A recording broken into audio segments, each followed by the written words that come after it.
Hi guys, কি খবৰ? সবাই ভালো আছে? মই এটি ব্লগ বনাই আছোঁ আৰু মই বাহিৰত কেনেকৈ ফুৰোঁ, মানে মোৰ এখন হুইলচেয়াৰ আছিল।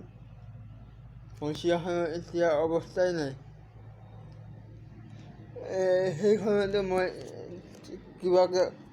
কিবাকে কষ্ট কৰি মই বাহিৰত যাওঁ। আজি মই আপোনালোকক দেখুৱাম মই কেনেকৈ সেইখনত বাহিৰত যাওঁ। যদি কোনোবা এনেকুৱা ব্যক্তি আছে মোক সহায় কৰি ভাল পায়, প্লিজ মোৰ লগত কণ্টেক্ট কৰি হাই গাইজ, নমস্কাৰ।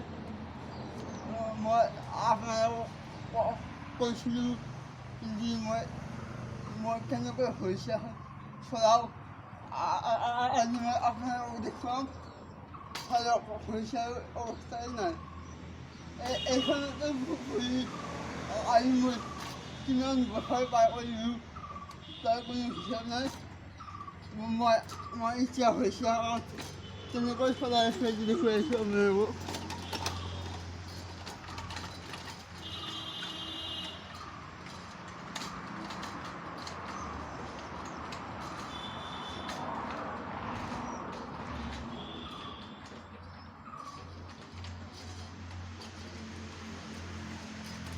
দেখিলে কিমান কষ্ট হয় এজন বিকলাংগৰ।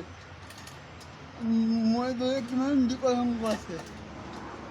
এইবোৰে আমাৰ অসমৰ মুখ্যমন্ত্ৰী হেমন্ত বিশ্ব শৰ্মা মামা যাতে অলপ চায়।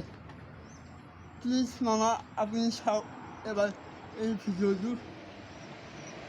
আৰু এই ভিডিঅ'টো যিসকলে চাই আছে তেওঁলোকক কৈছোঁ মই, এই ভিডিঅ'টো যিমান পাৰে সিমান শ্বেয়াৰ কৰি দিয়ক। আমাৰ যাতে মুখ্যমন্ত্ৰী মামাই পায়। ধন্যবাদ।